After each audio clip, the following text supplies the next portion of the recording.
And now, as the convener, it gives me great pleasure to declare iPac 2019 open.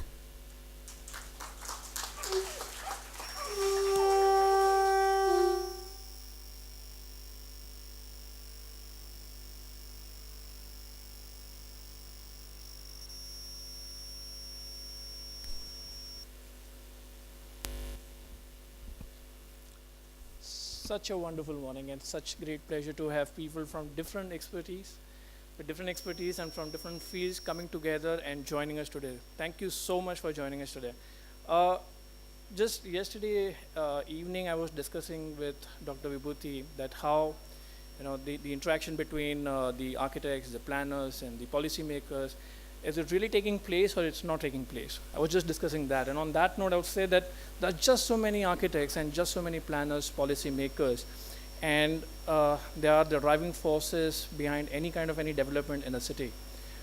But often we see the spaces, and we often feel that they have their own minds. The cities and the spaces that we walk into, they are running on their own. Is that the same question that runs in your mind as well when you see a space? So, why do we feel this? What is the difference that we see when we see a space? Do those policymakers and the architects know what the city needs? That's the biggest question. Flamboyancy of a city is not just in its development, but also in its efficiency. Are the spaces efficient? Are the planning policymakers efficient enough? And are our cities efficient? I hope these questions are answered in this first iPac, and the gaps and the message is delivered through this conference. Thank you so much for joining us today.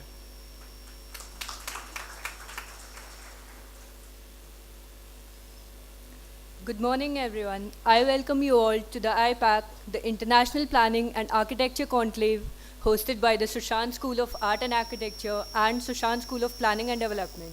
iPac is a week-long event of exhibitions, installations, discussions, workshops, and lectures. Today, on the auspicious occasion of the inauguration of the iPac, we would like to welcome Dr. Raj Singh, Honorable Vice Chancellor of our university, postgraduate in economics and doctorate in strategic cost management. Dr. Singh was the topper of the coveted Chartered Financial Analyst program from the Institute of Chartered Financial Analysts of India and has had an exemplary career spanning over 36 years. He was also the Director General of Amity Business School, Director of ICFAI Business School, New Delhi. Dr. Raj Singh is currently working as the Vice Chancellor of Ansar University and Honorary Vice Chairman of Education India Foundation at New Delhi. It's a pleasure to have you here with us, sir. Now I would request Dr. Raj Singh to enlighten all the students with a few words.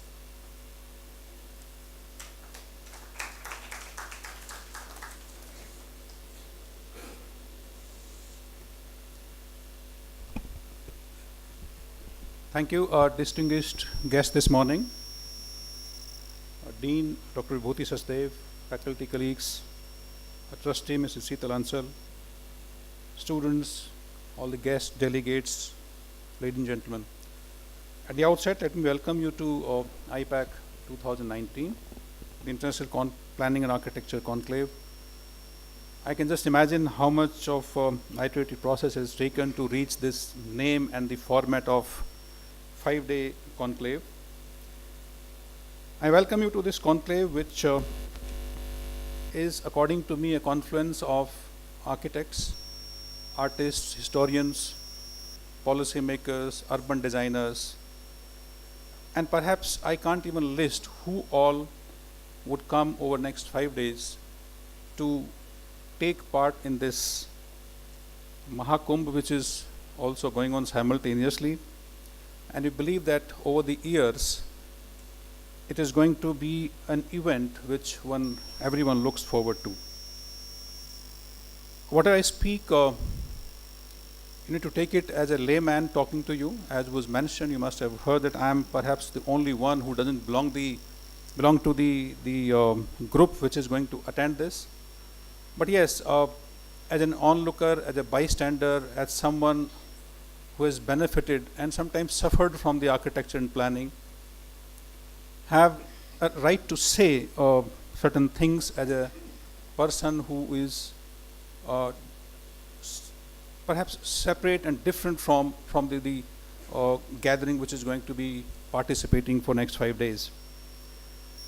And therefore, as a conscious citizen, as an academic administrator, as a student of management, I keep reading about architecture and the kind of trends it has seen in recent past and likely to have in times to come. I was reading Alejandro Aravena of a Chilean architect, I'm sure each of you knows, and I quote from what he said. We architects model not bricks or stones or steel or wood, but life itself. It's a very profound statement. Architecture is about giving form to the places where people live. It is not more complicated than that, but also not simpler than that. So beautifully articulated. And then if you look at from the statement and how things are moving into next 20, 30 years, Heather Corcoran has summarized 5 major trends which will affect the architecture and urban designing. And he says by 2030, 5 billion people will reside in cities, out of about 8.5 billion population will have. And that puts tremendous pressure on us, the students of today, who will be the policymakers and designers of tomorrow, to think about this increasing urbanization across the world. The global waste production is expected to be 11 million tons per day by 2100. The urban planners and policymakers will have to think about it when we plan our cities and zones, special economic zones, IT zones, etc. Food production needs to increase by 70% by 2050. In developing countries, it's expected to increase by 100%. And therefore, when we build houses and buildings and design towns, we need to look at vertical farming. I could never imagine that hydroponics will be interacting with architects when you design buildings and cities. But it's going to be a reality. If we have to increase the production, considering the demand of consumption likely to take place over next about 30 years. The plastic waste by 2050 is going to be more than the fishes we have in our seas. And what are the solutions we need to find out? And to me as a layman, it only says that filter and process is the only way to overcome this weakness. And the final trend he has predicted is of the aging population. I understand today only about 150,000 plus people are above the age of 100. But by 2050, roughly 2.1 billion people will be senior citizens. When if senior citizens, cutoff is 65 years of age. Our townships and houses and buildings are designed for them, or we'll have to redesign. And as you all know, redesigning takes tremendous amount of efforts and resources than if you incorporate this at the design stage itself. These are some of the thoughts which I'm sure over next 5 days will be discussed, debated, and some kind of direction will be found. I look at the program. There are sessions on art, sessions on history, sessions on spiritualism, and then of course planning, architecture, and development. All these issues are being covered over next 5 days as a complete conclave which will address all these issues. According to an American architect, Travis Price, to conclude, I would say it is simple that what we need is that we must bring nature back into architecture. Somehow over the last couple of decades we have detached ourselves from the nature, and the buildings we make are like boxes which have no interaction with the nature. which we are a part of. And it says architecture has to have a metaphor, it has to have a story and a meaning into it. As we proceed, I think from the detachment, we have to make it more inclusive. We have to make places, we have to make buildings which are indicative of coexistence, living together and interacting with the nature more and more.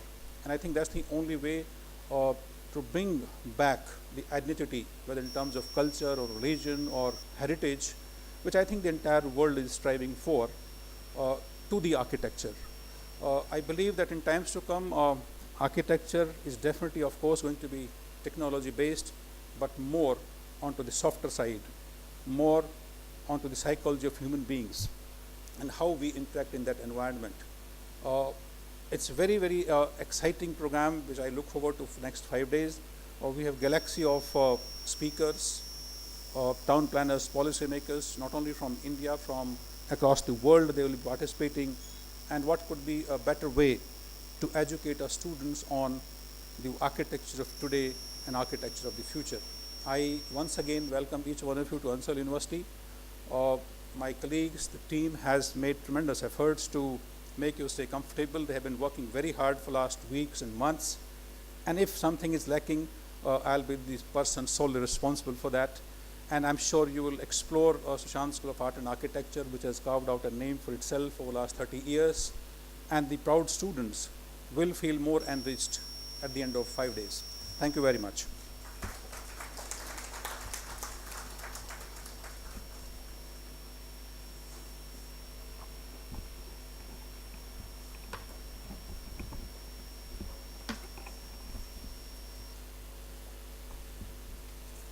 Thank you so much, sir. We also have Dr. Vibhuti Sachdev, Dean of Sushant School of Art and Architecture. Dr. Sachdev qualified as an architect from the School of Planning and Architecture, New Delhi in 1989. After a period spent in practice and research in India, she undertook a PhD in architectural theory at the School of Oriental and African Studies. Dr. Sachdev is an authority on Vastu Vidya. Many of her publications concern this or related knowledge systems and their expression in art and architecture. I'll now request our Dean, Dr. Sachdev, to come on the stage and brief us about the event.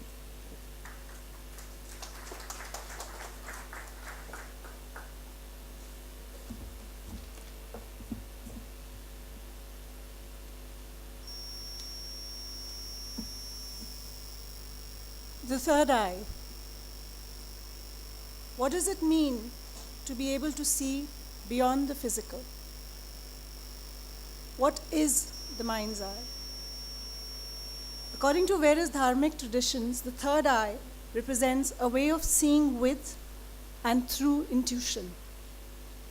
Sometimes referred to as inner eye, it speaks of peripheral vision or gut feeling, leading to what is called metafocus. Here is a field where the creative blurs edges and forms, where focus doesn't necessarily mean a sharper vision or convergence, but a process, divergence, mean a sharper divergence that allow the bindu to be revealed as the both divergence and convergence. This is the beginning and end of all, a form of prayer, inner reflection, leading to insights contested but steadied by an unquestioning faith in the life force, where the Madhya Bindu, the central point, is the courtyard, which allows the sky to penetrate through the built mass, out of which silence emerges. iPac 2019, program linking architecture, planning and design, is structured to mirror the dance of this life force through the cycle of creation, preservation, destruction, and rebirth. Thank you.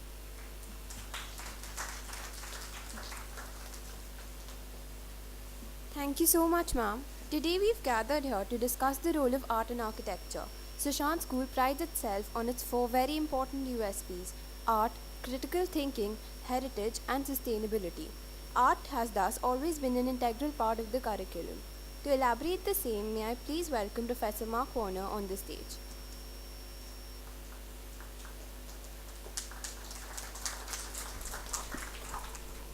Thank you. Good morning. Today, we are going into the main part of our event this morning is the panel discussion on art and architecture. Uh, Art is very close to us in Sushant School of Art and Architecture. It's part of our name. And it is a subject and a topic which we value very highly. We have with us a very distinguished panel of people with very, I'm sure, very interesting points of view who will now discuss the connections between art and architecture. We conceived of this day as an art and architecture day because we feel that the dialogue between us, the architects and designers and artists and philosophers who think about these things, that we should have a greater intense discussion and dialogue between us. So to that end, we have organized this panel discussion.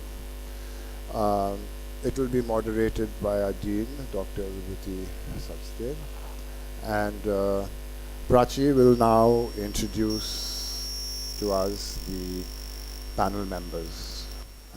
Thank you. Moving on further, today for the panel discussion, we are being joined by Dr. Francesco Pensabne. Dr. Francesco Pensabne is the Italian Trade Commissioner and Trade Promotion Office Director of the Italian Embassy, New Delhi, and coordinator of the Trade Commission offices in India. He was previously the Director of International Cooperation Division at the headquarters in Rome, and before it, Director of Legal Administration at Human Resources Department. He holds a degree in law and a specialization in international law, and is fluent in English, Spanish, French, and intermediate in Turkish, aside from his native Italian. He is currently posted in India as Director of Italian Trade Commission, Embassy of Italy in New Delhi, and also as Coordinator for India, Sri Lanka, Bangladesh, Maldives, Nepal, and Bhutan.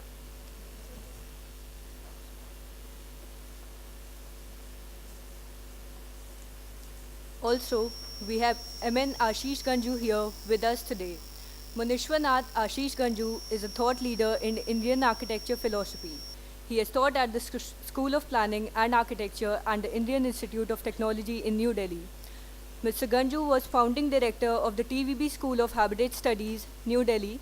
Mr. Ganju has also been a member of several Government of India committees and won prizes in national and international design competitions.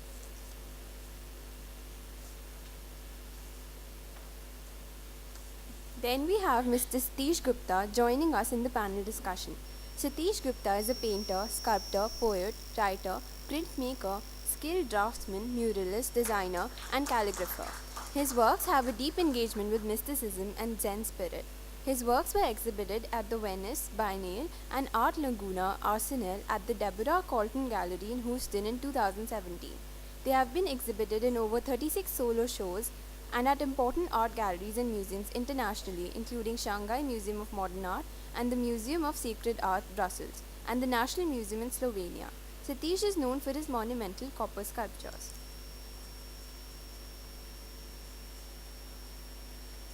Also, we have Roshni Vadera from the New Delhi Vadera Art Gallery.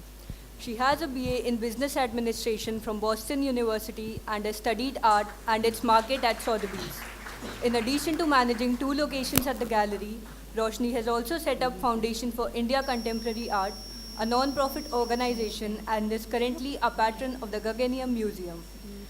Ms. Roshni facilitated the opening of Vadera's gallery space in Okhla in 2005, which has held important exhibitions by eminent artists. She was actively involved in forging a partnership with Grosvenor Gallery, London, to set up Grosvenor Vadera in 2006. Though her work, she hopes to broaden the audience for contemporary Indian art and to establish a continuous dialogue between the arts and the public through education and active participation in public arts projects and funding. I would also like to request Dr. Vibhuti Sachdev to join the panel and start the panel discussion.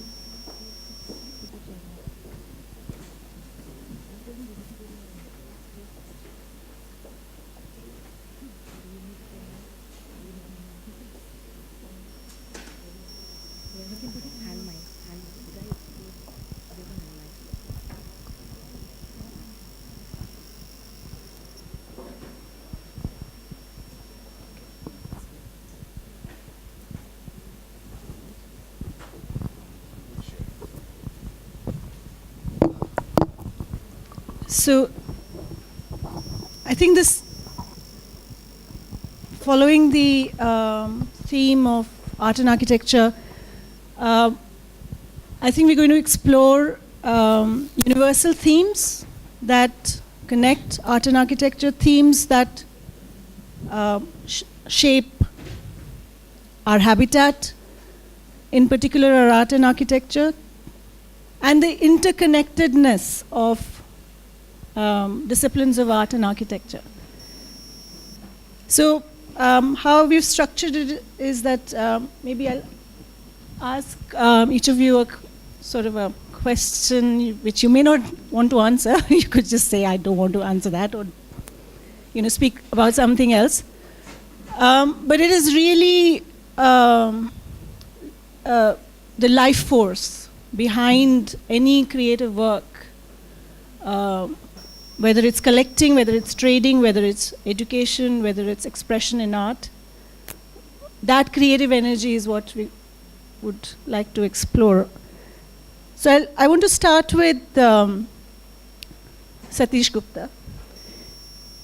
Your work with universal themes of spirituality through human and geological landscapes. You work a lot with, you enter through your work into the metaphysical realms of existence, and you use religious and philosophical ideas of human existence. So what is this process of, you've worked with Zen, you've worked with landscape, you also went through a sort of a, what some scholars identify as the homoerotic phase, where you have human beings placed as if they were landscape. And your recent work as well of representation of landscape within the human being. So how do you interpret, how do you connect religious philosophical ideas and express them throughout? What is the process of that engagement? I feel at this point in my life, through centering myself, and that's been a whole process over the years, just to center my energy and center my awareness. And I feel now, when I conceive of something, I already feel that it exists in a space. I create an emptiness in space, and I feel that I'm just removing things that are not the form. So I'm just almost like the great sculptors or the architects of the Kailashnath temple in Ellora, just removing what is not the form. That's the beginning point in my whole perception, to see the form that is already there and do away with what is not. I started as a seascape painter several decades back, and I've gone through this whole process of first going through the landscape and then going through a process where I was eliminating things. I was trying to come to the shunya, to the emptiness, which is very, very integral part of my being and my thing, because and I wanted to really do this, the enso, the shunya, the void, the bindu as you were talking about, which is the same thing. It's emptiness in the void. So I did hundreds and thousands, and maybe over 4,000 drawings of every day. I would sit and meditate, and I would do this one circle and one circle. I'd grind my ink and go on and on till, but I wasn't satisfied with any of them, and I destroyed them all. And I went to, finally, in sheer frustration, I went to the Rumtek monastery to get inspiration. And once I arrived there, the landscape itself was so fantastic. It was a cloudy, misty, very inspiring landscape. And I was on top of the mountain, and the mist and the clouds, and there was an ethereal light coming from below in the valley.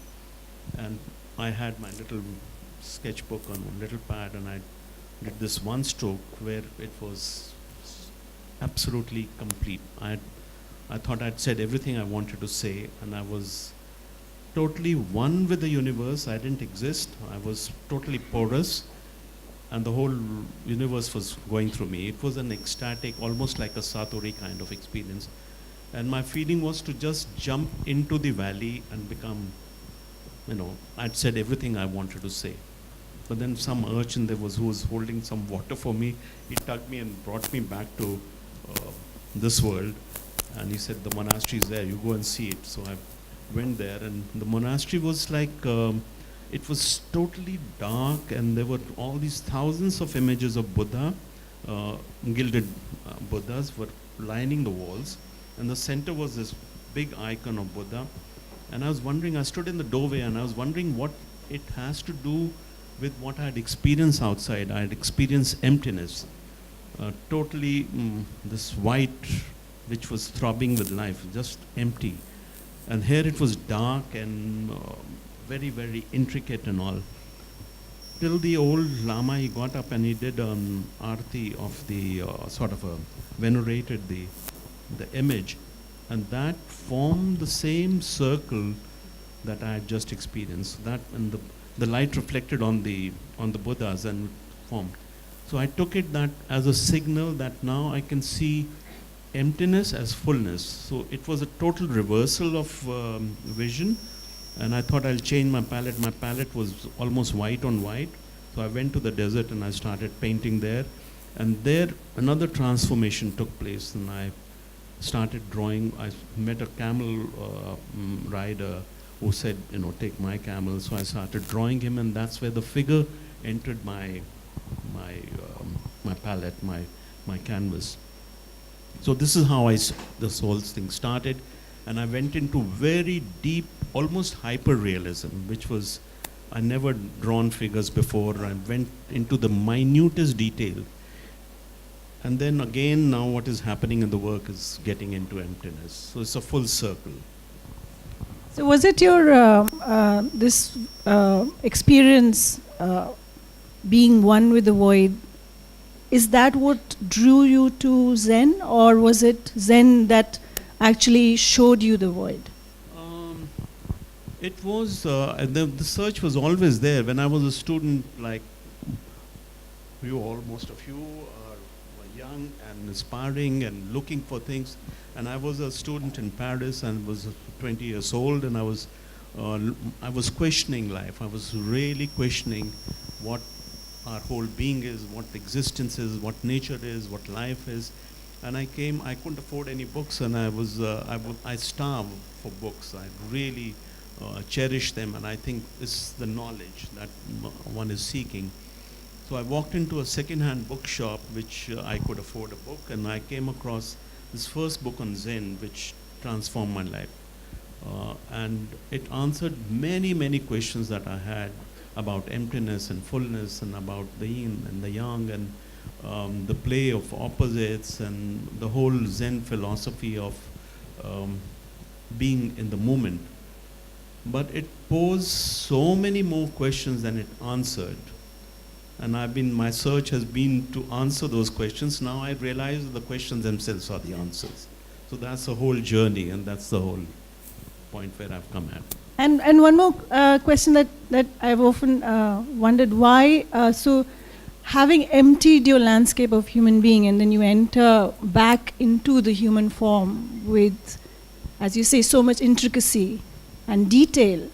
So why Rajasthani men and women as opposed to anybody? Yeah, well, I went to Rajasthan. I was always fascinated by Rajasthan, by the mud hut and the forts, which is again the opposites. You know, I was always traveling there, but I never thought I would paint there because it was my painting was the sky with the moon, the galaxies, the emptiness. So suddenly I arrived there and I see this man, and I started drawing him because I now wanted fullness away from the emptiness. So that's how it started, and at that point in my life was a very critical point. I had to go through brain surgery. It was again a rebirth and I got married, and that time, the same time, it was all many transformations were taking place in my life, and color was added. My palette changed totally from the grays and the blues to almost throbbing color, and the details entered the human scape. So that is how the desert came in. And is the emptying process begun again? What stage are you? Yes. Talk to us about your current work. Yes, I think as they say in Zen, I mean, there's a very famous saying on Zen that when you just become familiar with Zen, a tree is a tree, a river is a river, a mountain is a river. And when you're going through the process, the tree doesn't remain a tree, the river is not a river, mountain is not a river. But when you've gone through the process, a tree is a tree, a river is a mountain. And that's the point I find myself now.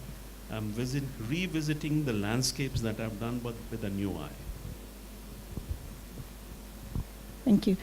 Roshni, you have a very reputed gallery. You've been collecting for several decades. Tell us something about your collection and how it began and what draws you into collecting. So the gallery was started in 1987 by my father, and at that time, of course, there was no market. And when he started doing exhibitions, I think the collecting happened because there was nothing selling. So he would buy works to pretend that there were sales. And so that's how I think our personal collection started. And I joined the gallery in 2004. That was actually a great time because the market was booming. So I saw works multiplying in value in front of me. And I thought this is a great business to be in. And very soon after, the market crashed, and so we saw that as well. Personally, I collect mostly contemporary art, partly because of affordability. I hope to inherit the masters at some point. And it's also, I think, what resonates with me personally, So I find that I'm able to relate more to to contemporary art, and I am drawn more to a lot of conceptual work rather than just simply painting. Not to say that I don't enjoy painting. I think there's nothing greater than seeing a modern master's work, but there's something equally beautiful about enjoying conceptual art by contemporary artists.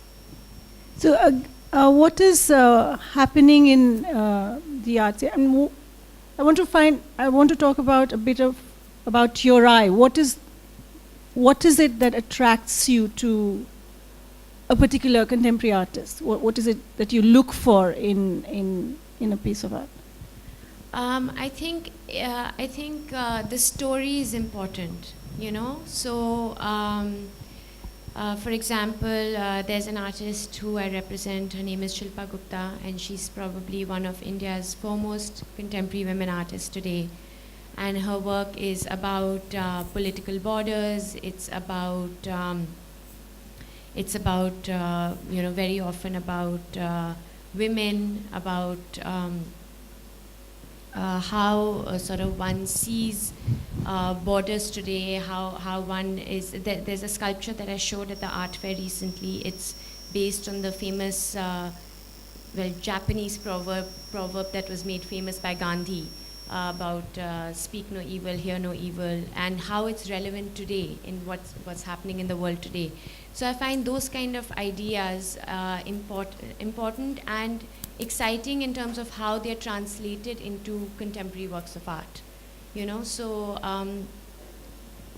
I think it depends on how the artist is working and what kind of history the artist is working with.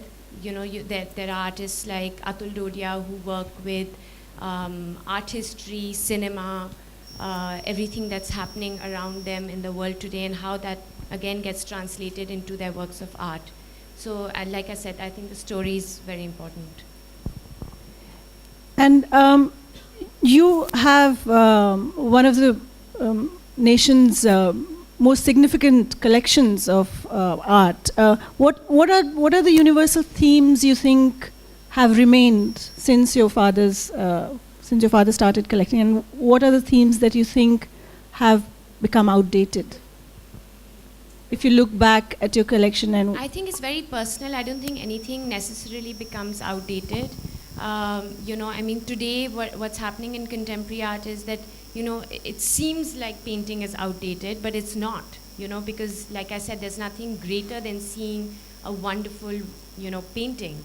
When you go to museums abroad, if you go to the Louvre, or even if you go to the Tate Modern or any sort of museum, you're looking at great painting, and there's no greater joy in that. But at the same time, a lot of contemporary artists are exploring newer mediums, right? And so there's video art, there's installations, there's a lot of there are artists working with architecture, But I think in our personal collection, unfortunately or fortunately, we haven't really followed any sort of direction. It's really about what appeals to the family. And so earlier, of course, it was my father who was taking those decisions, even though, of course, as a family, we would, look at a work of art together. Today, I obviously live separately with my husband and my family. And but it's really more about what fits in and what resonates with us personally. And what is that? It's really hard to say. I personally seem to gravitate a lot towards women artists. I think I, probably relate to them. I like their stories. I like their ideas. It probably obviously comes from being a woman myself, but at the same time, I think there's a certain sensitivity. Not to say that a male artist can't have it, but I think personally I just sort of gravitate towards that. So do you think women these days have found more freedom to express their personal struggles, or do you think it's the same as before?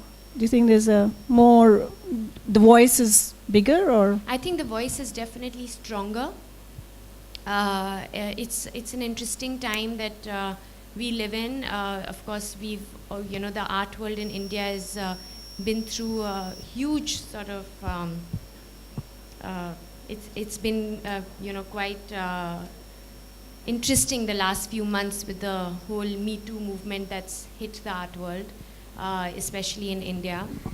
But apart from that, I think women artists in general have a strong voice. I mean, if you look at Arpita Singh's retrospective at the Kiranadar Museum that's just opened, you see a senior woman artist, and of course, she's had an extremely strong voice from the beginning. And the protagonist in her works has always been a woman, and not necessarily a beautiful woman. It's been a middle-aged woman with a real body, with real struggles. And how she's been able to communicate that in the most, beautiful colors, but it's a strong message that she sent out. And I think when you see artists like that, you understand a lot about the history of the Indian woman and how it can be, how Indian art is important in that space as well. Okay, thank you. Francesco, you work between the two of the world's greatest civilizations. I want to ask you, what are the common threads of aesthetics, taste, culture that may unite, are similar to in both cases? It's very easy and hard to say at the same time, and because we, Italy and India, belong to very ancient civilizations, and also we share common values. Now I give you just an example on what we are actually working for the time being. We're working on a project related to cultural heritage, and at the same time I'm working on a project which is aiming at promoting home interiors and furniture, high-end furniture in India. As for cultural heritage, the philosophy of our promotion is, our diplomatic promotion is to look at the past. Now there are ongoing discussions in India together with Indian authorities in order to implement this cultural heritage, these renovation, restoration projects related to monuments. And the philosophy is looking at the past. Now, we were discussing together with our friends before regarding the past. Now, looking at the past is probably the basis of our common values. I mean, this is a great civilization. India is a great civilization because, of course, it's based on a fantastic and amazing past. Cultural heritage, in our view, is not just about technology on how to restore a monument, but it's also the preservation, respect of our historical past. When we speak about home interiors and we speak about architecture and high-end furniture, from our point of view, of course, from the point of view of the trade department of an embassy, of course, it's not just about promoting business. It's not just about promoting Italian brands in India, but it's also looking at the future. It's about continuity between the past and the future, and the common grounds is about emotions. I believe this is the most important common value we share, which comes from our past, our both past. I mean, and this is very much related to architecture and art. What is art without emotions?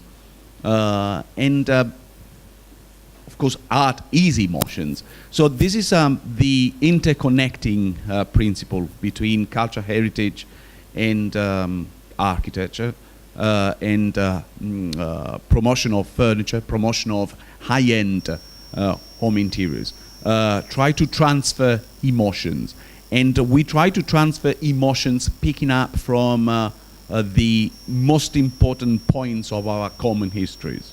Now, of course, there are some points around which these principles are implemented, such as family, for example. This is something which is very common between the two civilizations, but just to give you an example.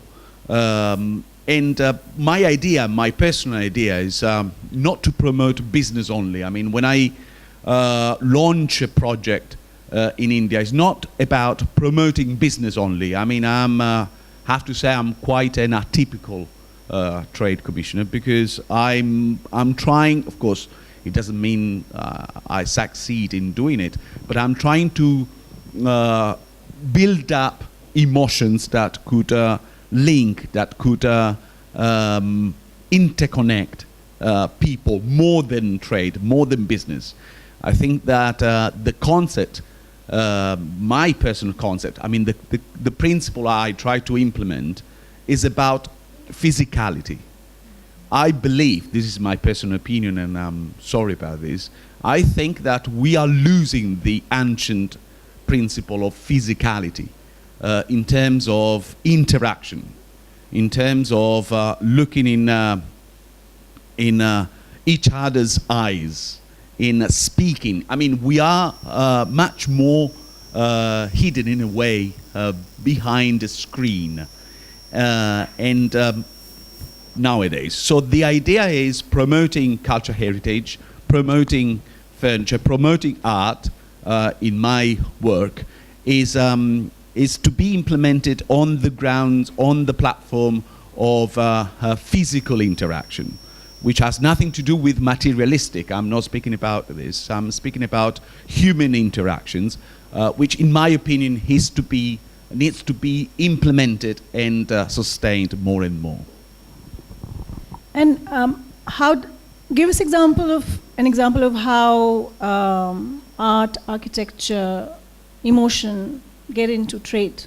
What is the connection between trade, which at the outset sounds very numeric and unemotional? How does art and architecture and especially emotion get into trade? Well, I can give you a couple of examples. Well, last year, Italy was partner country at the India Design Week. And I had been asked how we could participate in this context. I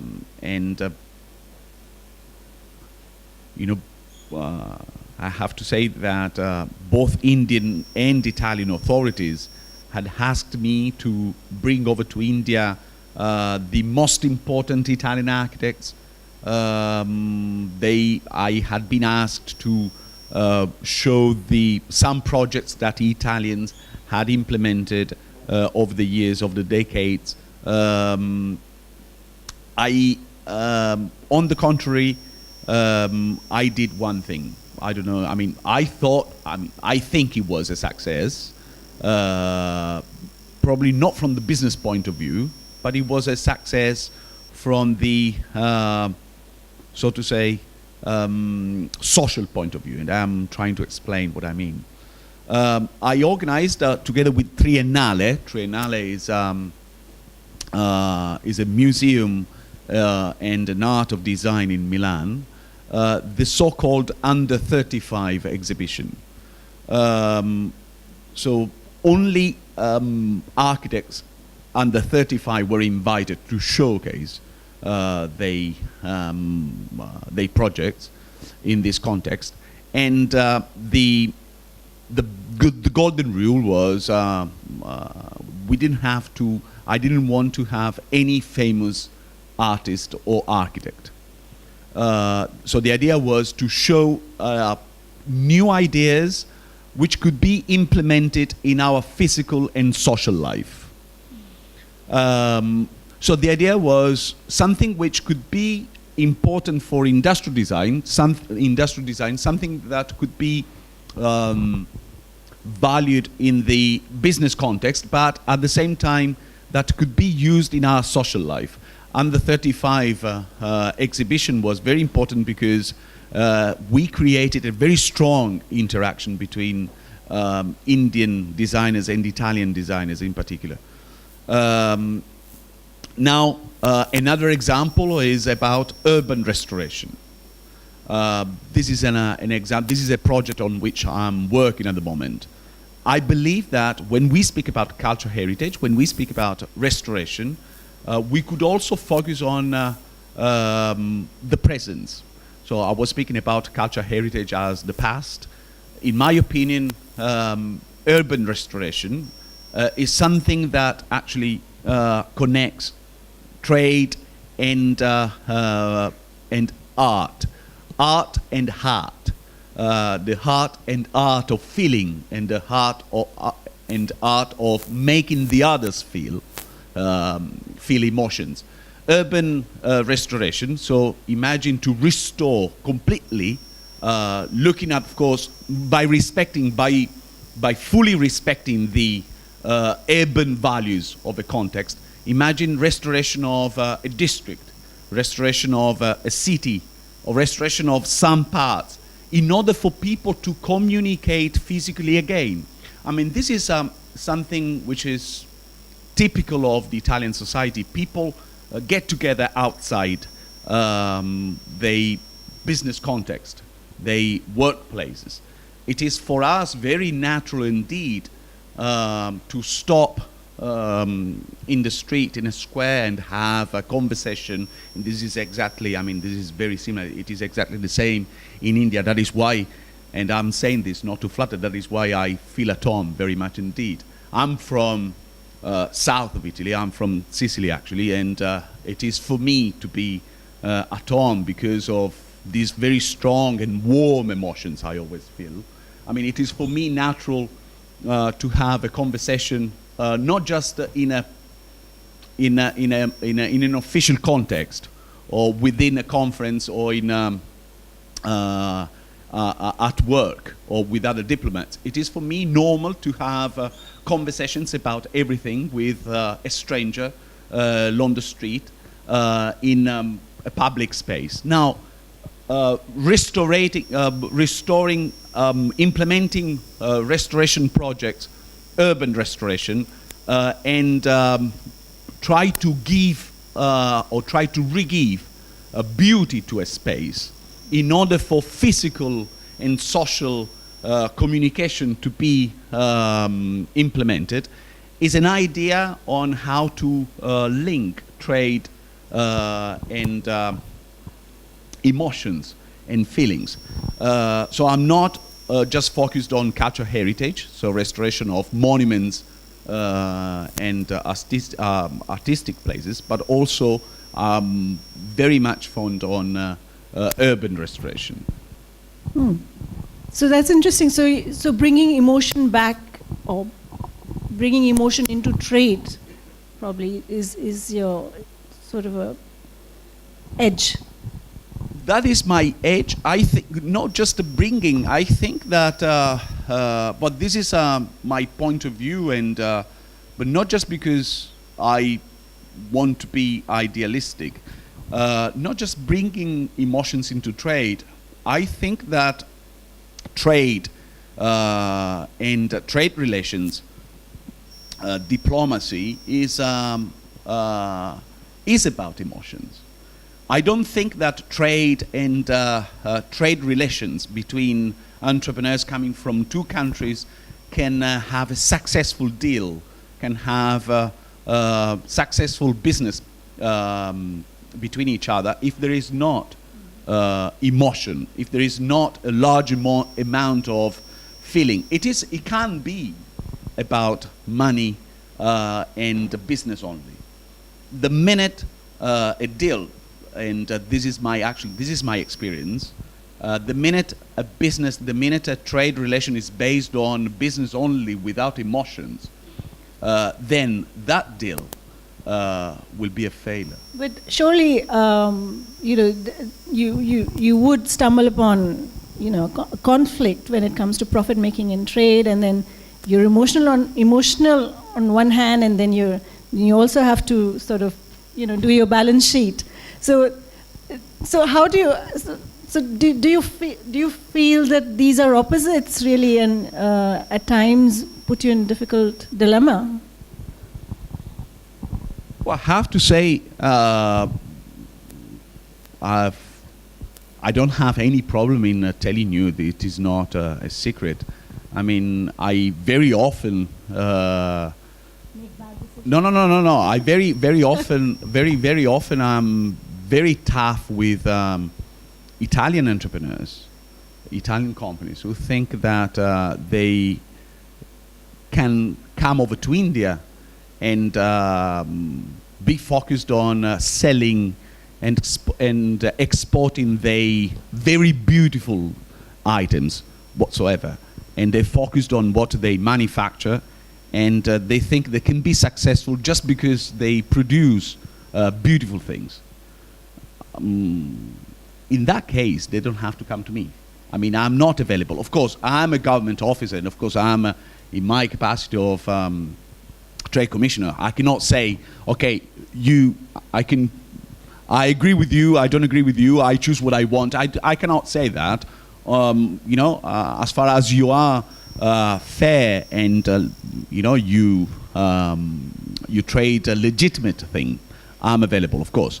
But what I'm trying to say is that there is no conflict.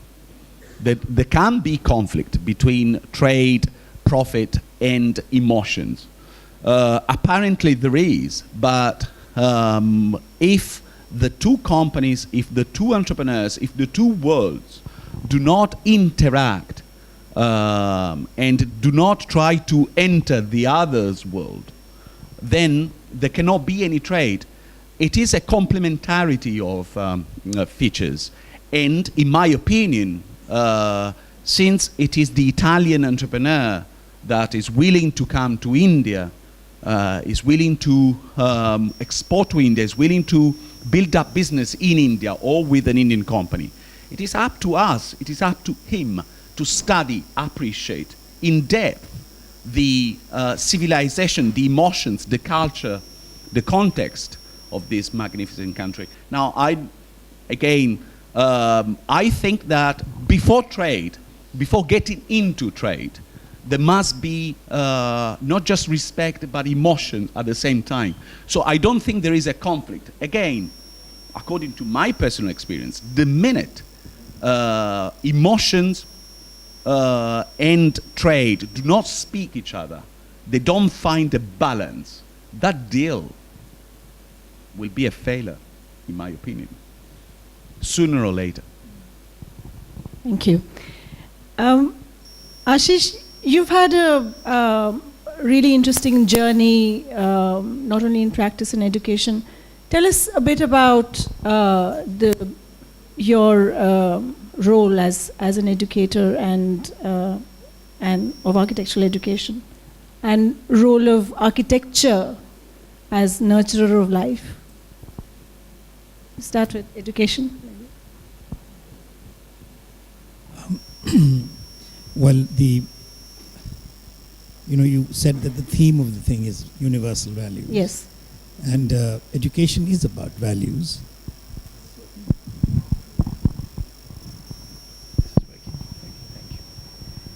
Education is about values and about faith.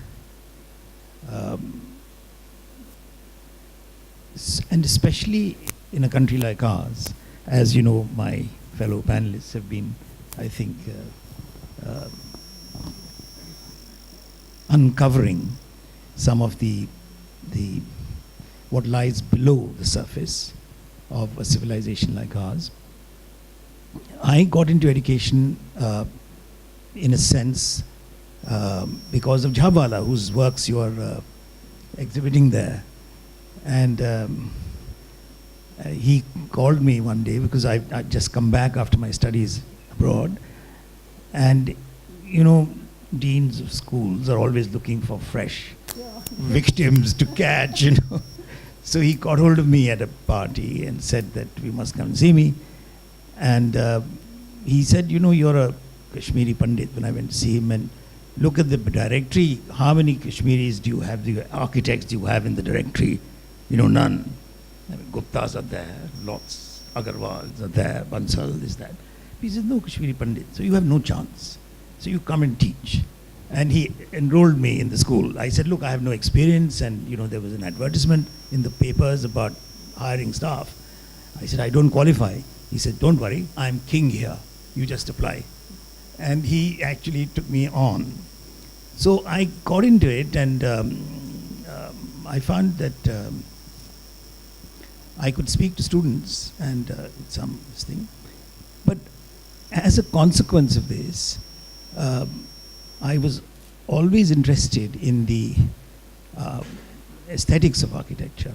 Architecture as an aesthetic phenomenon as well, as a language. And it gave me the opportunity to actually examine architecture as a language. And the one thing that I realized as I went into more and more into working with younger people, that somehow we had based most of our educational principles in this country on the ideas which had emerged in Europe in the 1920s, just about 100 years ago, when the International Congress of Modern Architecture was founded by eminent architects in Europe who got together and stated a manifesto, stated a point of view for the future. And that was based on finding a new society, architecture developing, actually promoting and expressing a new society. And you know, we've had 100 years now of promoting a new society, and we've ended up with a planet which is devastated practically by us. And therefore it has taken me, you know, if I just jump across the time and come to now, I realized that what is a universal value today? Maybe in the 1920s it was society, and it's a modern society, forging a modern society which was able to deal with the technological changes which were going on, the new market. I mean, the Bauhaus, this very powerful architectural school, was formed by Walter Gropius. And what Gropius had done was he'd foreseen that the rift between art and technology could only be repaired by the market. That was what lay behind the Bauhaus. And you know, somehow people never realize that. They talk about, you know, the truth of materials, the whole thing about basic design and all the rest of it. But Gropius managed to collect with him wonderful artists and people who, industrial designers. I mean, there was no subject like industrial design at that time, but they more or less invented it. They more or less invented the notion of design as something which could be seen as a discipline in itself. And yet, you know, the market, of course, as we well know, ran away with everybody, and it became a global phenomenon. Gropius foresaw that as a great artist, really, and a soothsayer practically, and the Bauhaus was very successful. All over the world you could go. I mean, in the 1960s, 70s, you could travel the world and you'd find elements of the Bauhaus anywhere, whether it's in Rio de Janeiro or in Tokyo or in Delhi or in, not much in Europe. The only house which Gropius designed in London and built was the Sun House, which you'd be surprised to be. Do you know that it's owned by the Indian Embassy? It's, yeah, in Amsterdam. So it was the only house that Gropius did in England. And there are very few examples of the Bauhaus at that time. I mean, let's say in the 60s. Now there are many more. But if you go to Ahmedabad, Ahmedabad is like a catalogue for the Bauhaus, you know. And but I found that, you know, all those ideals of this new society, somehow we lost somewhere along the line our relationship with who we are and where we are. And that has therefore now come round to the fact that today, what can we base universal values on? And to my mind, there's only one overriding concern, which is to save the planet from climate change, further degradation of the physical environment. Because what scientists have been telling us is that majority of the impact of climate change is a result of the way we build. The way we built our cities in the last 200, 300 years, and the way we've been obviously built buildings which are in our cities. So I think there is the challenge facing us today, and I think, you know, the Dalai Lama is very clear on this. He says that, you know, I'm speaking now to the audience here, he says very, very clearly that, you know, we are old people. We are people of the 20th century. We produced a century of great deal of distress, and you are people of the 21st century. You must take the 21st century and not make the mistakes that we made in the 20th century. I think this is an extremely important message which he gives to very clearly. So in my case, my journey started with the concern with modern architecture and the ideals of the modern movement, and it ends up with the somebody like the Dalai Lama, for whom I've been working for a long time, and the realization that we really have to repair a lot of damage which has been done in the 20th century. I think education has to do that. And it's only education which can, because it's the younger people who will do it. And as a result, I'm now involved with a program of education, which is based in Italy, if you'd like to know, southern Italy, which is to do with repairing this damage centrally. But surely modernism also gave to us better life in so many ways, equality for women, hygiene, medicine improved, broke the shackles of tradition, religion, orthodoxy. So those values surely, which were because of modernism, have to kind of continue, isn't it? I mean, so what is that filtering process? Who will, decide, okay, this bit of modernism I like, and this bit of modernism I do not want. As you know, Manusmriti is a fantastic text. It's, even Arthashastra, they're horrible about women. I mean, a woman is, an object, one of the objects that you must keep in the house. So what I'm trying to say is, obviously then you'll have to choose some values of the past which are still relevant today. Tell us a bit more about those. I mean, what are the values of the past you think should continue? And your experience in Banaras, I would want you to talk about that as well. Which experience in Banaras? So your engagement with Hindu philosophy, Indian philosophy, and the universal themes that you are very deeply engaged with. Well, it's not something which is here and now. I mean, it's just that as I grew older, I realized that a lot of what I picked up in the nursery was really rather relevant. The things that my grandmother spoke about, that my mother spoke about, generally women spoke about them. They're very relevant. And as far as you see a lot of the ills of tradition, which you spoke about, the fossilization of tradition, that's what it's about. And those, of course, are certainly not things to be encouraged in any way. And I think, we've all now grown through the 20th century. After all, most of the people who were born in the 20th century, I imagine, very well, few must have been born in the 21st as well. But we have actually passed through these many ossified value traditions and shackles which we have removed. We've been able to do that quite easily. And I don't think it's been a difficult thing. But my concern, if you like, or the opening up of you see, after about 20 years of practice in teaching, I realized that the work I was doing had very little meaning. I mean, the modern repertoire with which I was thoroughly familiar was not actually helping me live in this world and find an architecture and a physical environment, built environment, which was suiting the bulk of the people around me.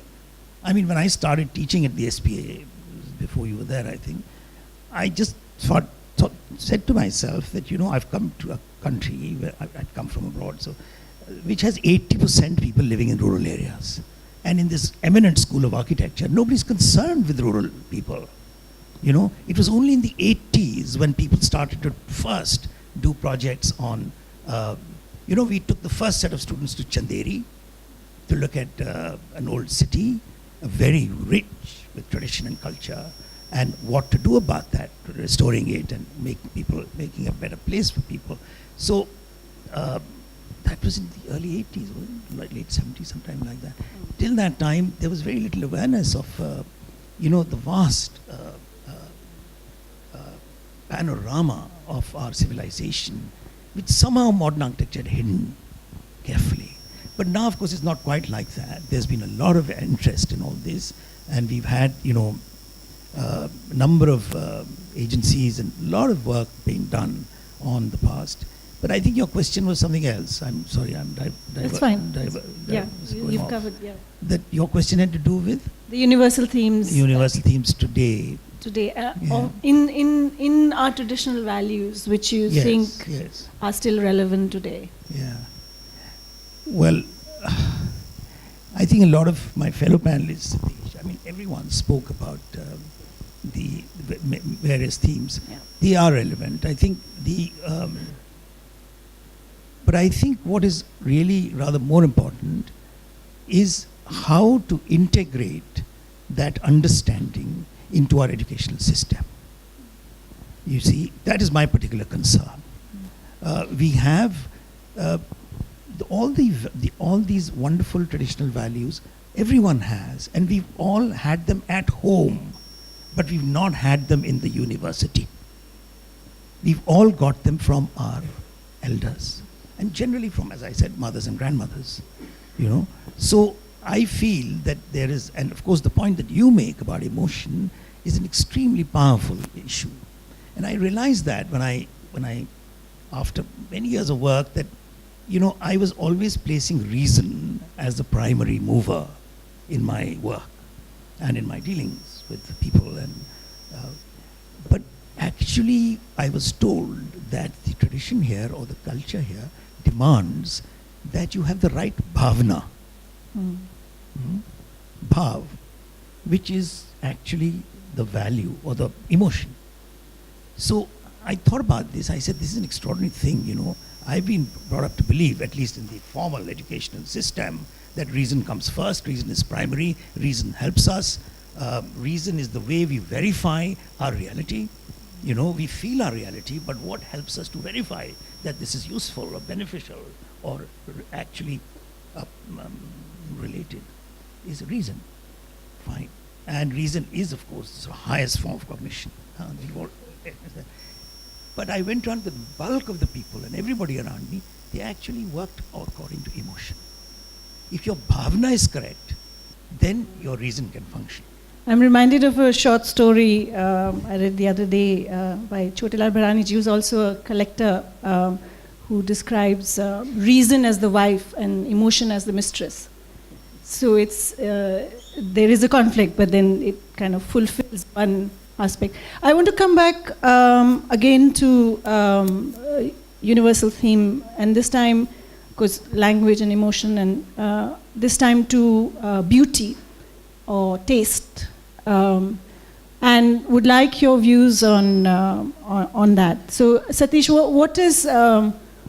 what is beauty, and do you find that beauty is culturally specific? That, for example, you have the Greek god, and then you have Srinathji. Srinathji, to an untrained eye or a person who's not a devotee of Srinathji is a short, black, very ugly human being. But to the bhakt, to the devotee,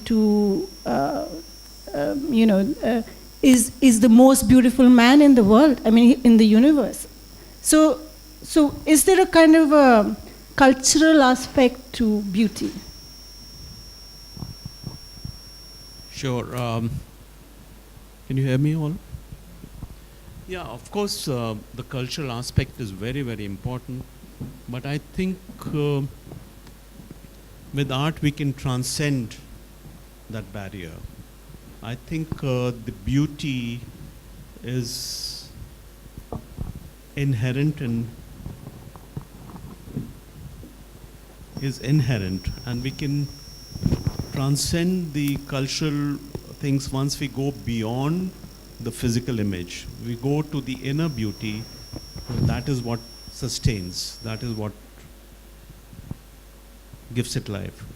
And I think, like in my own work, I find the whole concept has to be of beauty in ugliness and simplicity. That is what, if you find that something that is very ugly, but we find that particular thing that is beautiful in that, like in a garbage, and you find a little jewel or something, or a leaf that is reflecting the sunlight, that is beauty. That is what I look for. And if we emphasize on that, all the ugliness and everything disappears. So one needs to have a notion of ugliness in order to identify what is beautiful? Again, in quotes, what is beautiful to someone may be terribly ugly to another person. So that, of course, that question always remains. That question is always there. But I think what sustains, what is timeless, what retains, that is, I think, what I would define as beauty. So could we say that beauty ultimately is formless? Yes and no. I think the whole, as Roshni was saying, the conceptual art, the concept itself has to be something very powerful. Of course, the form is important, but I think it's a balance between the two that what art brings. So Roshni, thank you. Roshni, what are the expressions of beauty in your collection? Could you describe with a couple of examples? So I actually think that, beauty, I mean, you can find beauty in everything, right? And when you see modern and contemporary art, whether you see a painting by Jackson Pollock, which is completely abstract, right? He just splashes paint all over the canvas, which traditionally might not seem beautiful. Or you see a Bindu by Raza, right? Which a lot of people, which a layman would look at and say, even my child can make this, right? And that I mean, I've heard that so many times during my 15 years of working in the art world. When people come to the gallery and say, but even my child can make this. But the fact is that your child hasn't made it, right? And what drives that creative process to create something, and what is the trajectory that the artist has followed to reach that point. I think the beauty lies in understanding that. It lies in the narrative, it lies in the story of, so again, so much outside the form. Yeah, and the concept of beauty is also changing today, right? I mean, even if you look at, I'll give an example from architecture. If you see Tadao Ando's architecture today, maybe, a couple of 100 years ago, people wouldn't have understood it, right? But today, it seems like the most beautiful architecture. I consider it, and most of the world does as well, as, some of the most beautiful architectural forms that have been produced in modern architecture. Thank you. Francesca, what is a beautiful object? A beautiful object. Again, in my opinion, everything is related to emotions, but also ugliness is an emotion. Well, in my opinion, beautiful is something which remains inside ourselves and connects or interconnects. Ugly is something that remains but disconnect, doesn't create any kind of connection. So again, something can be beautiful to me or ugly to somebody else. But the minute an object or something connect people, create interconnection, then the beauty comes. Beauty is something again related to an emotion like ugliness that again creates both physical and spiritual connection. We are surrounded by ugliness, actually. In my opinion, in the world, we are surrounded. I mean, this is my opinion, of course. The standard is mediocrity and ugliness. Beauty is a privilege. And I think the most profound privilege is connection. Connect with people, connect with ourselves. So when I don't think a beautiful object is something which is useful or something which is, because giving a definition of beautiful is something absolutely difficult. Ancient Greeks tried to do it. The Renaissance, you know, the period of Renaissance in Italy gives us lots of definitions of beauty. I am nobody, of course, to give a definition of beauty. Together with our guests here and our experts and professors, of course, I'm really nobody. But to me, beauty is something which connects with myself and with somebody outside myself. If there is no connection, there's ugliness, there's emptiness. Yeah, I think the concept of beauty is, as you said, is cultural and it's changing all the time.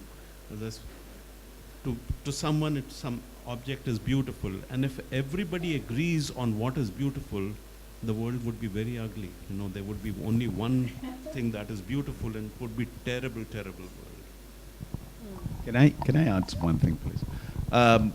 Also, in my opinion, I think that the beautiful thing is to go back to the concept that something is beautiful if behind there is the human being, man or woman. We are too much focused on something, on objects to be defined beautiful or ugly, useful or useless. But I think the human being as such needs to be self-centered, needs to be the center of the world. I mean, the man and the woman in the entire and profound essence must be the, so to say, prime actors, the prime players. Objects are nothing if we do not discover the soul that is behind that thing. And I think we are too much focused on objects that can be defined, can be useful, useless, modern, or whatsoever. Rediscovering the soul, rediscovering the human being as a main player, I think is something that can give us a new concept of beauty. Beauty is nothing without the soul, without a human being behind that object that has been manufactured or conceived. I feel also that with my work, that whatever I'm creating beauty in quotes, but I think if I live my life beautifully, that is the ultimate. You know. That is, for me, that is what will sustain. That is what will I leave behind. A life lived beautifully.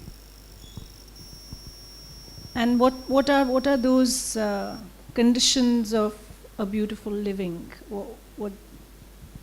I think the conditions of beautiful living is finding peace within, being centered, and emanating that to, to everything around me, to give peace and joy to, as many people I come in contact with. I had a very beautiful experience the other day. I was, my show just ended at the Habitat. It was called The Roaring Sea and the Still Mind. It was also about this whole turmoil, the roaring, all the ugliness that is going on, the rush, and the man sitting peacefully and being totally centered. And I had a visitor who came and she said, my daughter told me that you must come and see the show. And she came and she said, my husband is dying. He's in the hospital. He can go any minute. I've come here. She spent 40 minutes in the show.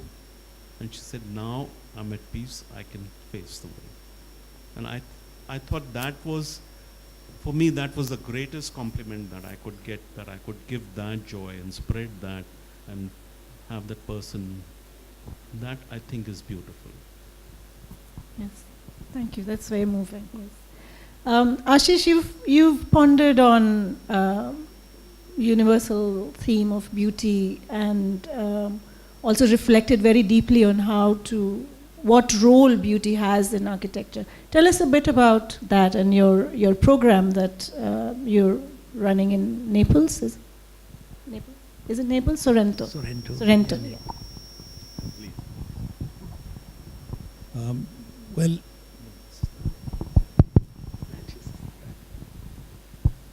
Well, there have been several definitions of beauty, and I will also add my own to it. And to me, beauty is something which enhances life in us. We are all, when we engage with anything in the world, we can either feel a little deader or a little more lively, more life. And it's something to do with actually enhancing the life in us.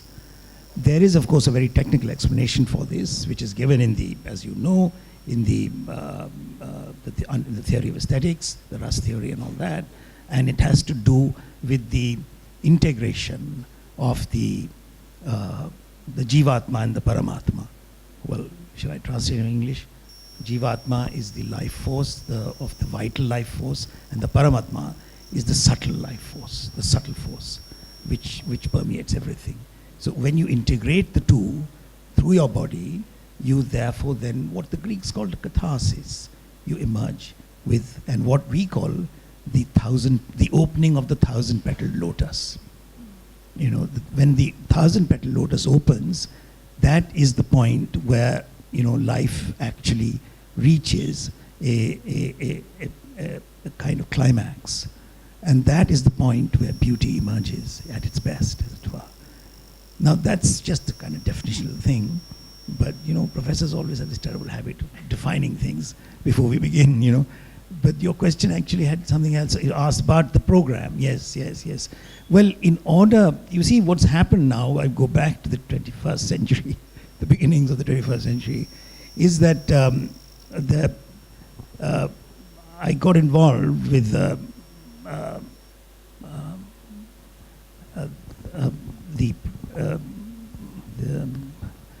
students of an architect teacher called Christopher Alexander, who has written extensively. Some of you must have read his books in the library here.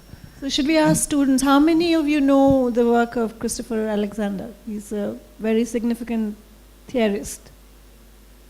Oops. Okay.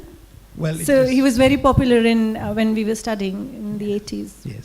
Yes, he was popular in the in the 80s, 60s, from the 60s onwards. And yes, after the 80s and in the 90s, when the market sort of ran away with everything, he kind of went into eclipse, as it were, and was living in his home in the country, in England. And then he produced this a set of 4 books called The Nature of Order, in which 4 books, very large, magnum opus, in which he defines as it were, talks about the first book is the phenomenon of life, the second book is the process of creating life, the third book is a vision of a living world, and the fourth book is the luminous ground, it gets more and more subtle as we go along. However, Alexander is now in deep dementia and is unable to correspond. But his wife and some of his youngest friends, colleagues, have started a new program in order to challenge, as they say, the status quo in architectural education, and to provide a new ecologic method, an ecologic construction method to architects. Alexander had worked most of his life redefining the way of making architecture. Not just thinking architecture, but making it. He made lots and lots of buildings with him and his team, his students. He was a professor at Berkeley and was given a whole new center to run called the Center for Environmental Structure. And he stopped calling himself professor. He said, I'm a builder.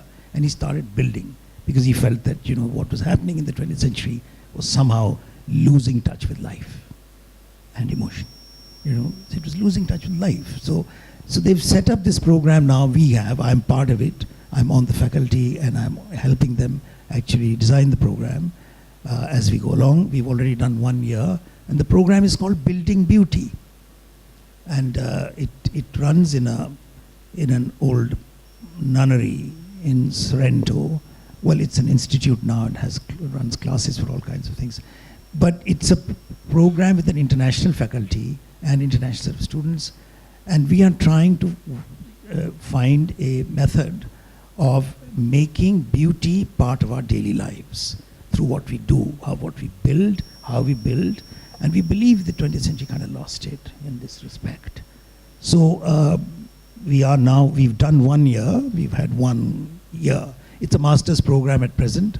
And we hope that we might be able to expand it into an undergraduate program as well, but that requires a lot of more work. And so we are now into our 2nd year of this master's program in Sorrento, rather beautiful town, you must know it.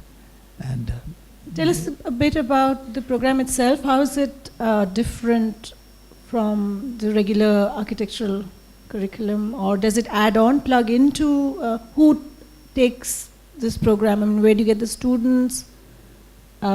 What are the aspects of the theory, as elaborated by Christopher Alexander? How do you what is its pedagogical manifestation in the program?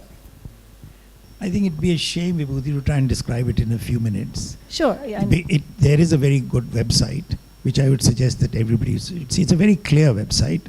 The nice thing about Alexander's writings is that he wrote immaculate English.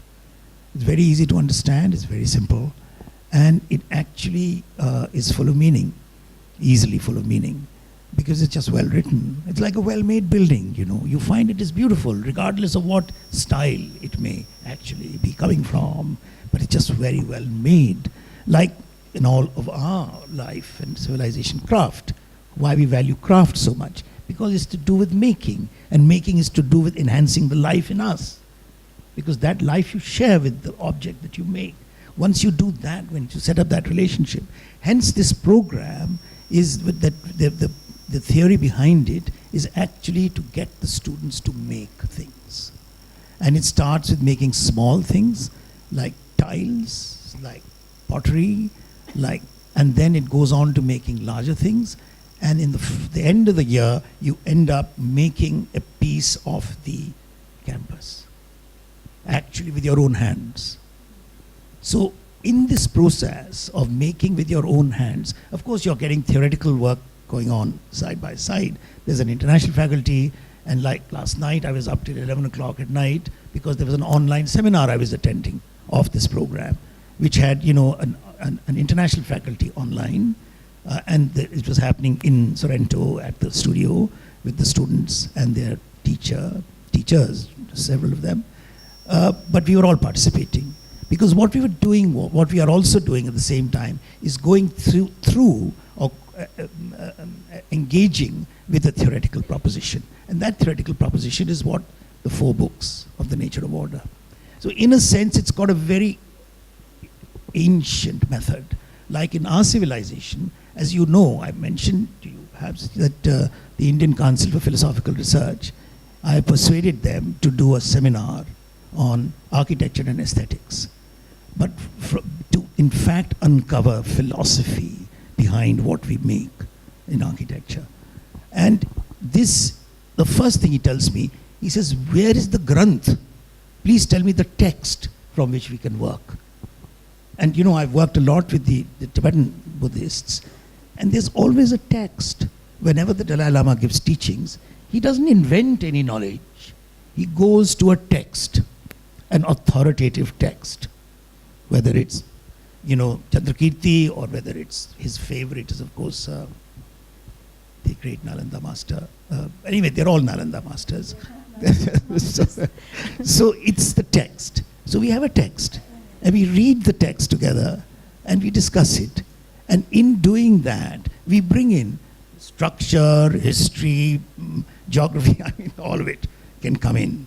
Because actually the text is written in very simple language, and it talks about rather ancient things, like emotion and kindness and beauty and, you know, nature, and how things unfold rather than made, you know, imposed on. So it's a lot of rather simple things, which reminds one of one's childhood in a way. But we make things. And that process of making a physical object is what I think transforms the student. Because as I was telling them last night, that there is an ancient belief that anything that we make, when we transform the world around us, at the same time we are transforming ourselves. It's a completely reciprocal relationship. So if you actually physically transform the world, make something. We did that at the TVB school, Mark knows about that. We used to get in the first year students to make a shelter which they could inhabit. So it was one-to-one, one-to-one-to-one, that you not only made it one-to-one, but you inhabited it as well. So you felt what it was like. And it you know, at the end of that semester, these young children who came to us from high school, they were transformed. They became something. And I think Mark people. continues to do that here as well. I'm so happy to hear that. Yeah, and the amphitheater which you see outside was constructed by students. Designed, constructed, implemented all by students. So the fourth years were drawing, and the first years were carrying bricks, you know, as the hierarchy was. So if you agree, I would like to ask the students for some questions. Is that, yeah? Okay, high time. So questions?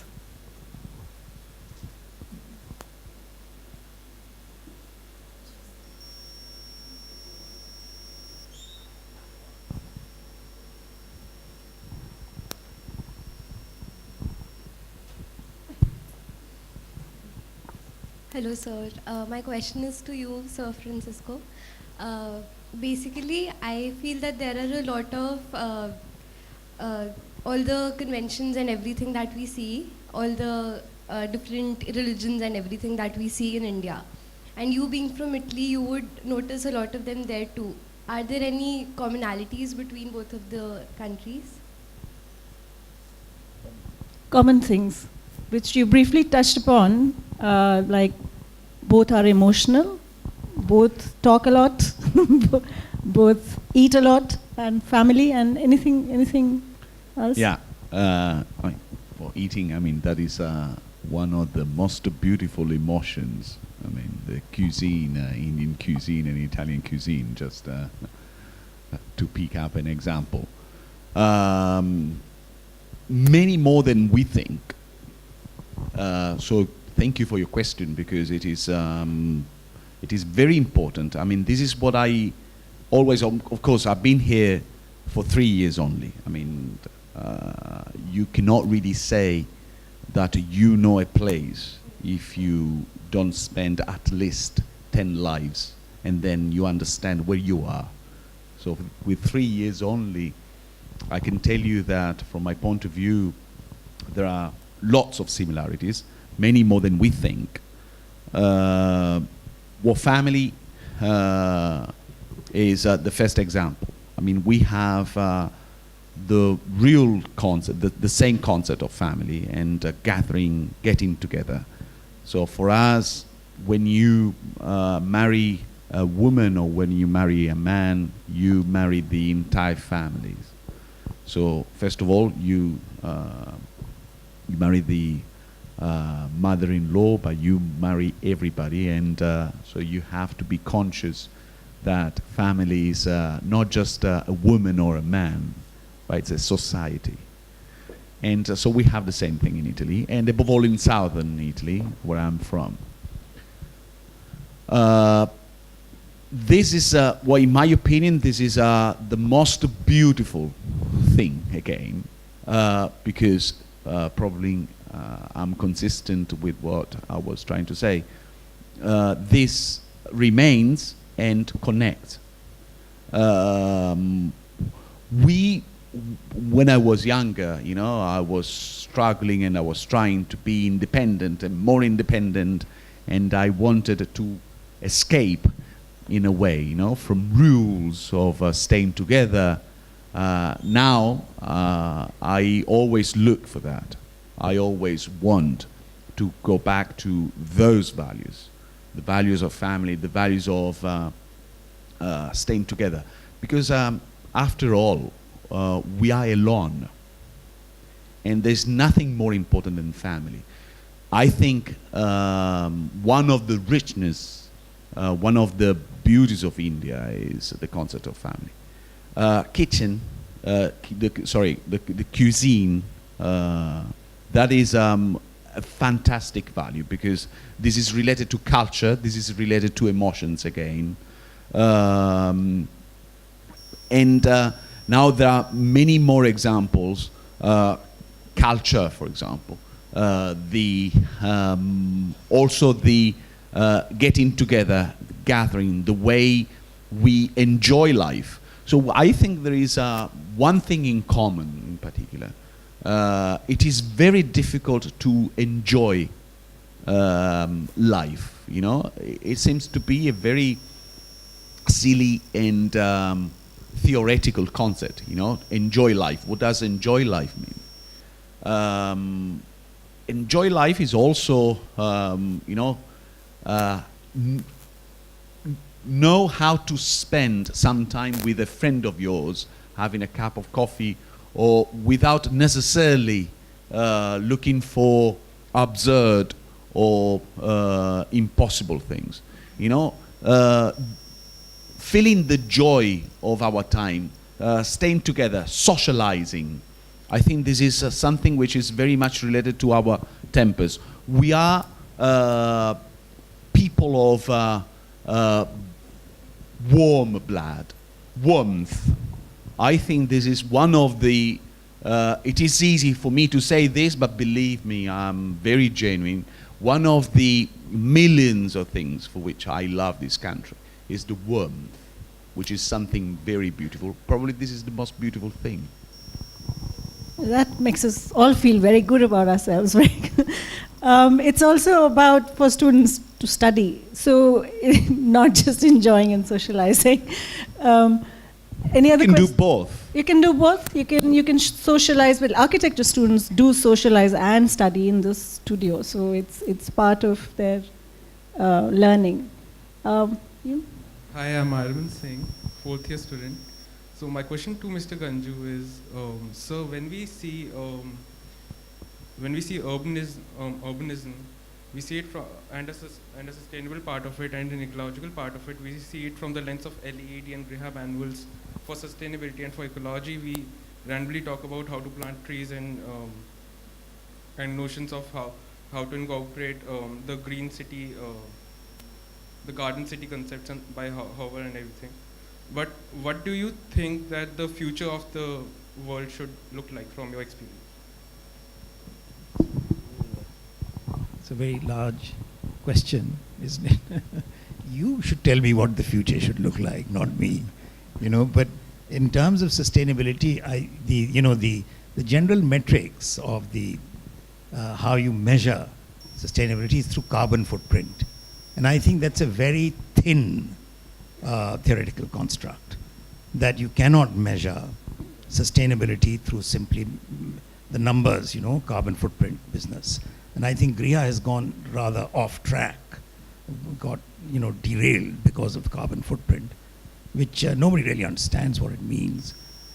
But actually, it has a lot to do with how you generate life, new life. And it's not something that you can always reduce to numbers.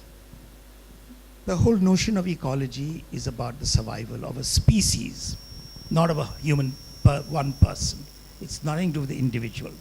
It's to do with the species. So everything we do has an implication for the entire species. And when we start realizing that and working according to those norms, then we will be able to make norms, genuine norms for sustainability. I mean, I even go so far as when my students tell me that about green, I tell them that it is not green that we are looking for. We are looking for something which is quite technicolor, actually. Green, I once did Mark knows about it, we installed a statue of Buddha in Buddha Jayanti Park for the Dalai Lama. And there is an embankment around that statue on which we marked. The plan is the mandala, it's a Kal Chakra mandal.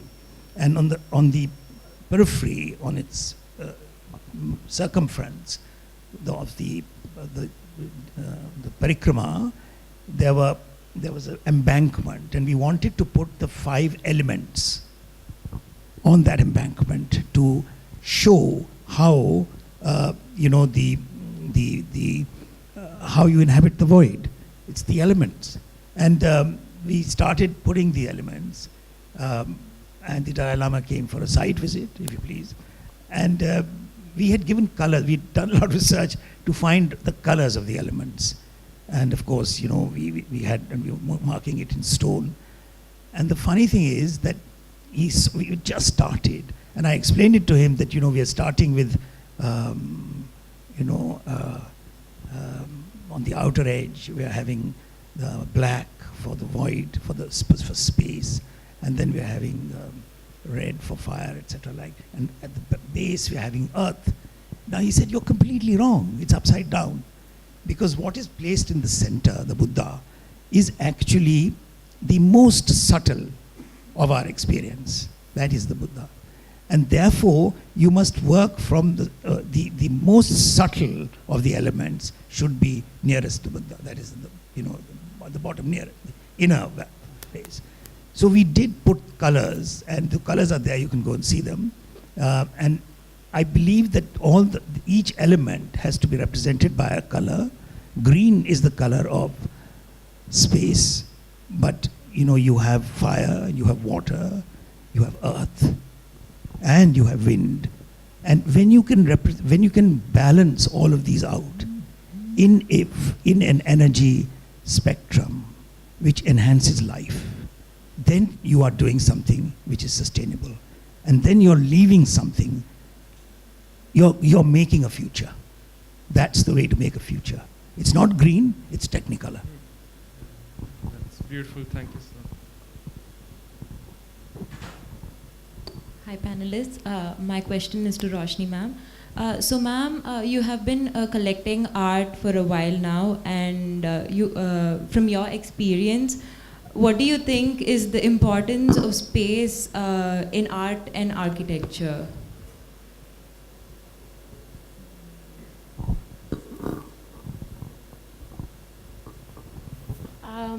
So the importance of space for art, you mean? When it comes to art and architecture, from your experience, what do you think? How do you think that space is highlighted in all these artworks or architecture that you've noticed? Do you mean in the artworks? Yeah. So I think that depends if the artist is working with the concept of space, right? So, okay, so that's an interesting question. I mean, I think there are a lot of artists who do work with the concept of space and architecture, and maybe Mathan should actually answer this question. So Roshni, I think is Yeah.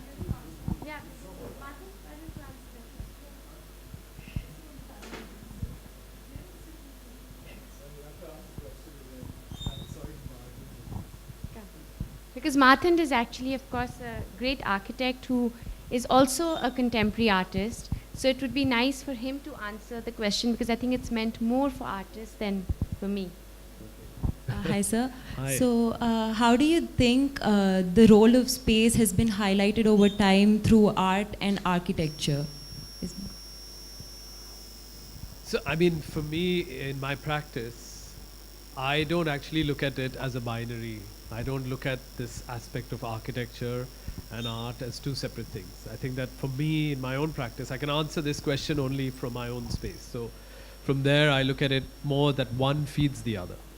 So, whether it's sometimes these loops are theoretical loops, sometimes they're urban. So, I think my own art practice allows me to look at space at the scale of a city, which my architectural practice doesn't allow me, because there we are looking, I'm sort of much more limited to site and singular buildings and creation of that.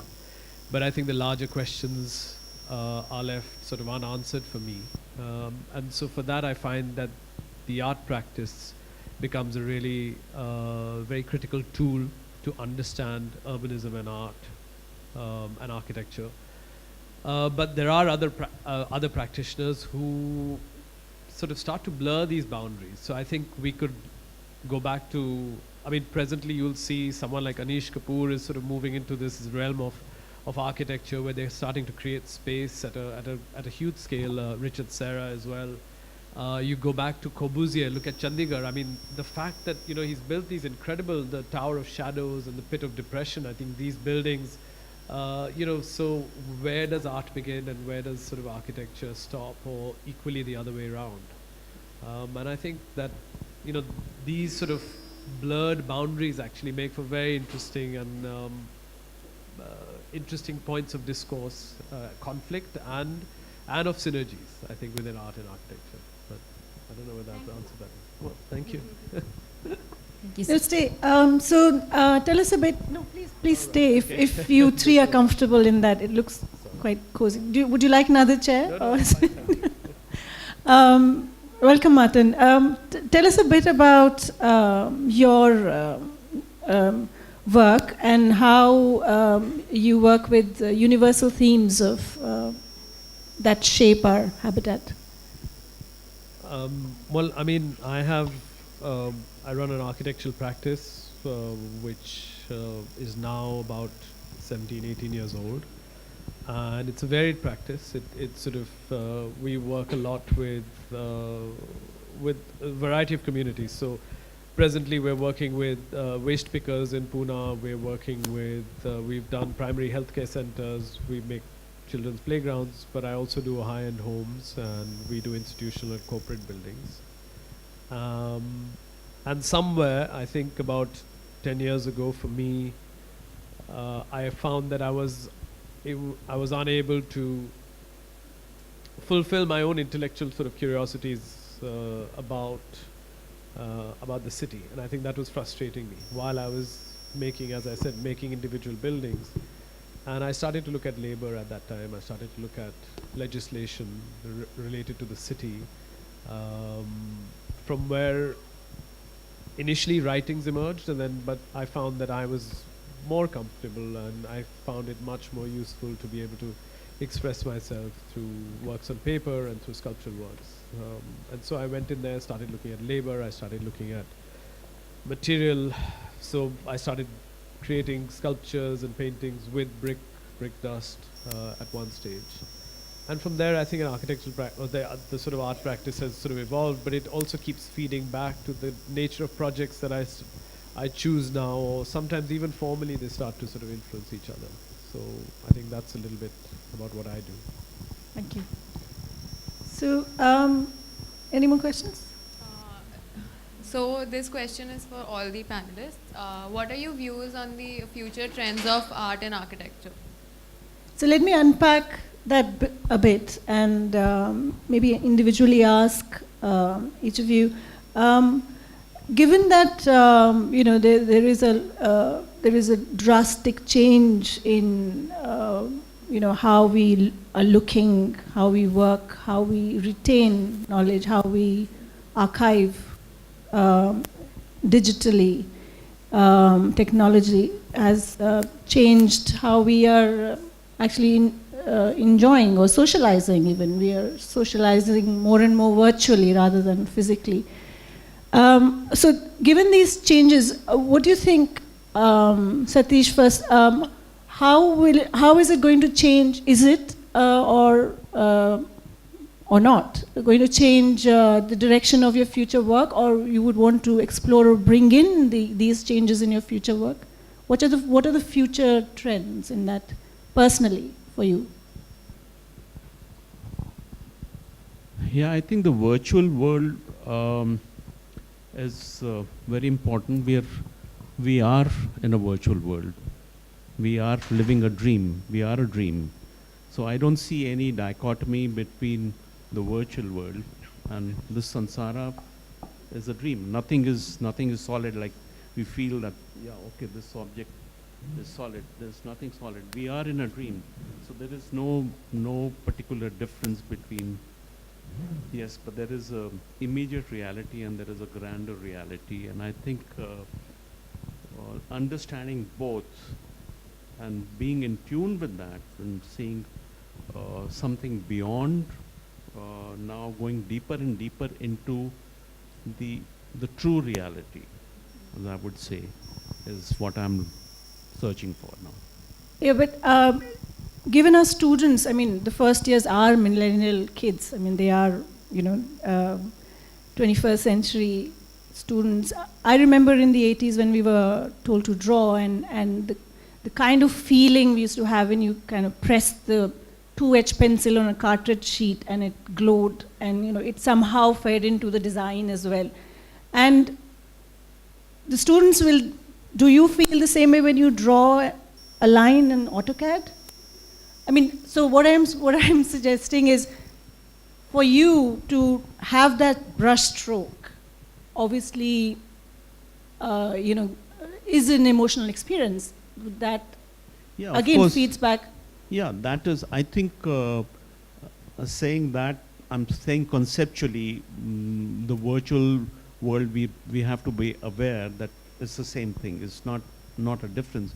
But the physical contact, when I paint or I sculpt, the physical contact of the ink and the brush, and the moment I touch it onto the canvas, that is exhilarating. That nothing can on the AutoCAD or on something that can never replace that. You don't feel the same if you were to draw on a screen? Yeah, or when I'm actually cutting the metal and welding it, and the thing, that physical touching and the physical thing is very, very important, which energizes. So it's part of your work.